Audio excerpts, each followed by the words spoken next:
성도님들 안녕하세요. 한 주간도 잘 지내셨나요? 네, 꼭꼭 씹어먹는 구약 통독 벌써 9주차에 들어섰는데요.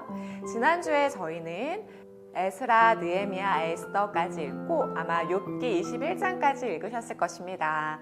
오늘 9주차 강의는 욥기와 시편에 대해서 함께 나눌 텐데요.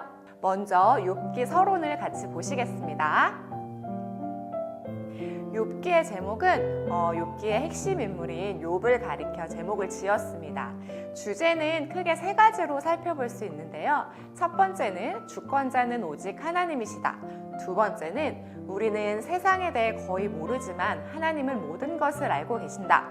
세 번째는 이유를 알 수 없는 고난 앞에서 우리가 신뢰해야 할 것은 하나님의 성품과 주권이다. 네, 조금 더 자세한 내용은 욥기의 개요 부분에서 더 살펴보도록 하고요. 욥기의 특징에 대해서 살펴보겠습니다.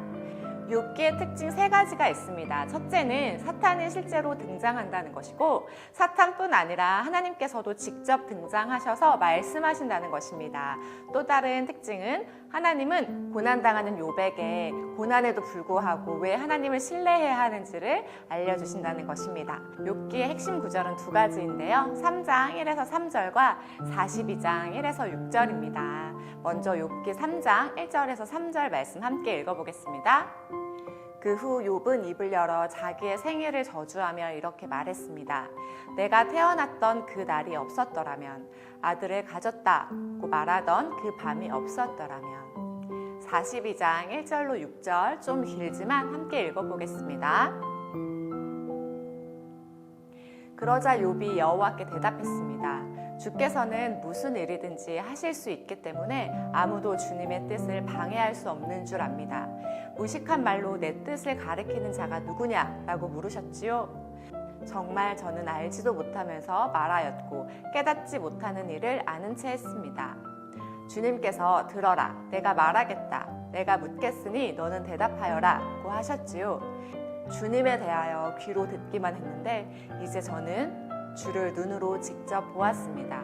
이제 제 자신을 경멸합니다. 그리고 티끌과 제 가운데서 회개합니다.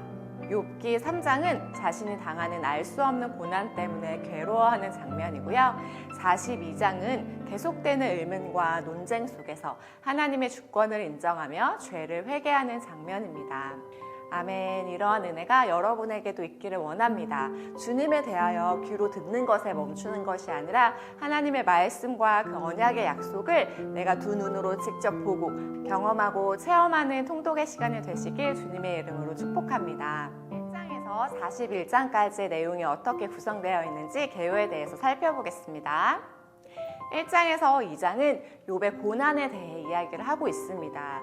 욥은 하루아침에 재산과 가족과 건강을 모두 잃게 됩니다. 성경은 하나님의 허락으로 사단이 욥을 시험한 것이라고 나와 있습니다. 욥의 고난의 소식을 들은 친구들이 찾아오게 되는데요.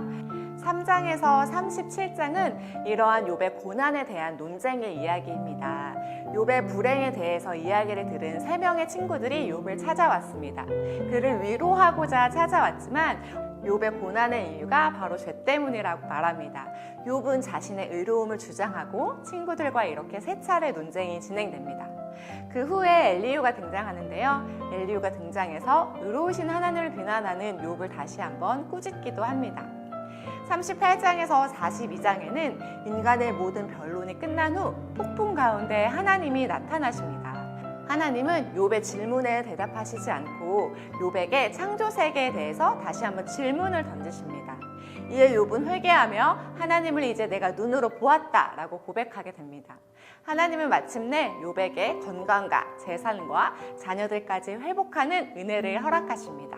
이번에는 욥기에 나타난 등장인물로 통해서 볼 수 있는 신학에 대해서 살펴보겠습니다.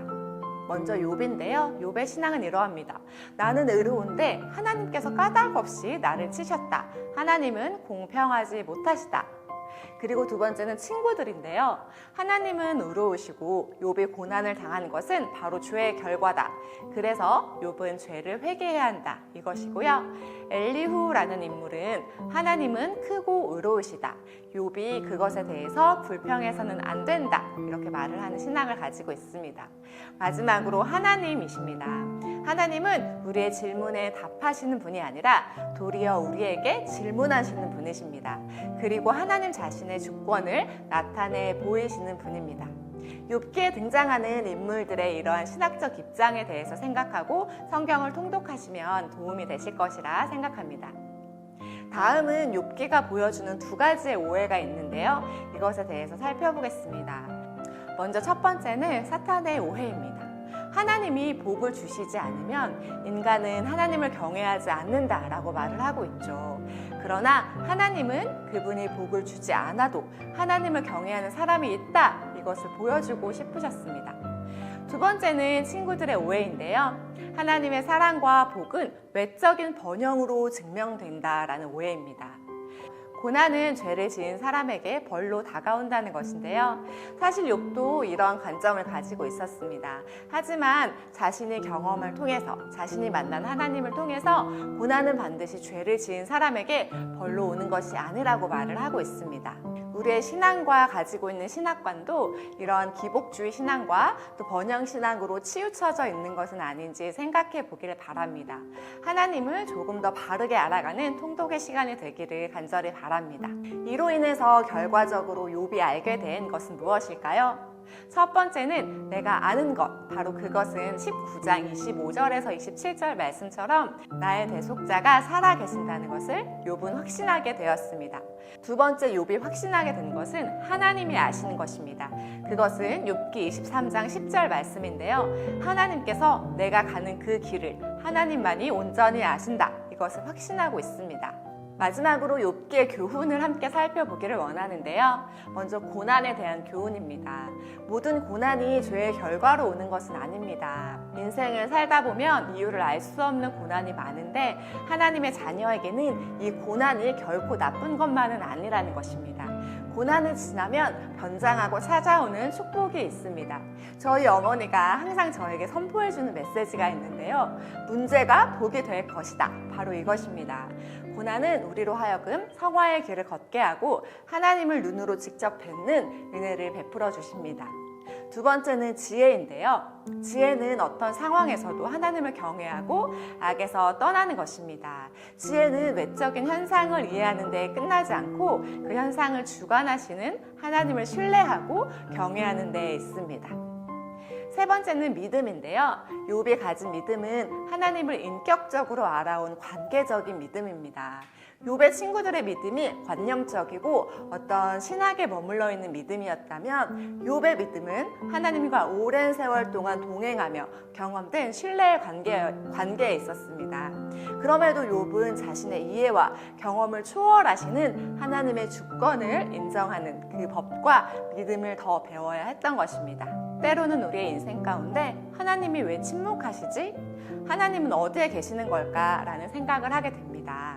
욥기를 통해 하나님의 주권을 배우고 하나님의 사랑을 신뢰하고 우리를 향한 완벽한 계획의 그 길로 우리를 인도하시는 하나님의 은혜를 경험하시길 축복합니다. 이제 시편을 살펴보겠습니다. 시편은 대표적인 시가서 중에 하나인데요. 시편은 총 150편으로 되어 있습니다. 이 150편의 시편은 인간의 다양한 감정과 다양한 경험을 총망라하고 있다고 생각하시면 될 것 같습니다. 시편은 이스라엘의 찬송이고 예배서인데요. 시편을 통해서 우리는 기도하는 것, 하나님께 나아가는 방법을 배우게 됩니다. 따라서 시편으로 기도하는 것은 굉장히 좋은 방법 중에 하나입니다. 시편을 통독하시면서 기도하는 마음으로 통독하시면 큰 유익이 될 것이라 생각합니다. 시편의 저자는 여러 명이 있는데요. 제일 유명한 저자는 바로 다윗입니다. 150편의 시 가운데 또 가장 많은 부분을 지은 사람도 다윗입니다. 다윗 이외에도 모세, 솔로몬, 고라 자손과 아삽이 있습니다. 시편은 총 5권으로 구성되어 있습니다. 1권은 시편 1편부터 41편까지이고 2권은 시편 42편부터 72편까지, 3권은 시편 73편부터 89편까지, 4권은 시편 90편에서 106편까지, 마지막으로 5권은 시편 107편에서 150편입니다. 이 150편의 모든 본문은 여호와에 대한 찬양을 담고 있습니다.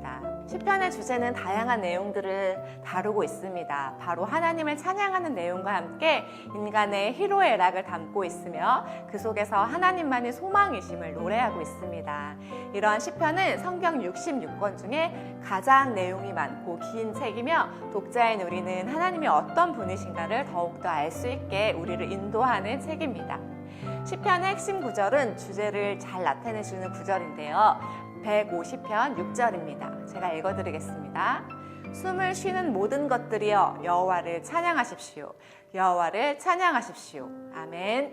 이번에는 시편에 등장하는 다양한 장르에 대해서 살펴볼 텐데요. 시편을 통독하시면서 이 시편이 어떤 장르에 속하는지 같이 생각해 보시면서 읽어도 좋을 것 같습니다.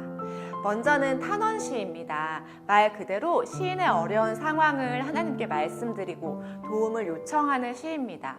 이 탄원시는 시편 전체에서 3분의 1을 차지하고 있는데요. 시편의 많은 부분이 탄원시라는 사실이 우리에게는 의미 있게 다가옵니다. 하나님께서 받으시는 예배와 기도는 우리의 기쁨만 해당한다는 것이 아니죠. 우리의 고뇌와 고통과 슬픔과 아픔과 분노와 탄원하는 이 모든 것이 우리가 주님 앞에 드려지는 예배와 기도가 될 수 있습니다. 우리가 우리의 고통과 아픔을 가지고 주님 앞에 나아갈 때 주님은 그것을 받으신다는 사실을 꼭 기억하시기 바랍니다. 두 번째는 찬양시입니다. 하나님의 구원을 노래하며 찬양하는 시인데요. 하나님에 대해 찬양하고 선포하고 하나님을 찬양하는 이유를 설명합니다. 그리고 하나님께 찬양하자는 권면의 구조를 가지고 있습니다. 세 번째는 통치시입니다. 하나님께서 온 땅을 다스리시는 왕임을 선포하는 것인데요. 곧 오실 메시아에 대한 암시가 담겨져 있습니다. 네 번째는 제왕시입니다. 통치시와 비슷한데요. 통치시가 다스림에 관한 것이라면 제왕시는 왕에 대해서 초점을 맞추고 있습니다. 다섯 번째는 성전에 올라가는 노래입니다. 순례자가 이스라엘의 절기에 하나님을 예배하기 위해 성전에 올라갈 때 불렀던 것으로 추정됩니다. 마지막 여섯 번째는 알파벳 시입니다. 히브리어 원문의 알파벳 순서를 사용한 시인데요. 34편, 119편이 바로 이러한 시입니다. 성도님들 교재에 보시면 복과 저주의 말에 등장하는 시를 우리는 어떻게 이해할 것인가에 대한 답변이 적혀 있습니다. 하나님은 사랑의 하나님이신데 시편의 고백들은 원수들에게 복수와 저주를 내려달라고 하는 고백이 정말 많잖아요. 이것이 정말 올바른 기도인가에 대한 대답입니다. 이에 대한 답을 적어두었으니까요. 천천히 읽어보시면 좋겠습니다. 그리고 시편을 통독하시면서 이것이 바로 우리 성도님들의 기도가 되길 축복합니다. 성도님들 이번 한 주간은 욥기와 시편을 통독하게 되실 텐데요. 구약 통독을 통해 하나님을 향한 믿음이 더욱더 깊어지고 하나님을 향해 마음껏 찬양하고 예배하고 그 기도가 더욱더 깊어지는 놀라운 은혜가 있기를 축복합니다. 한 주간도 완독하시고 승리하시길 축복합니다. 다음 주에 뵙겠습니다. 감사합니다.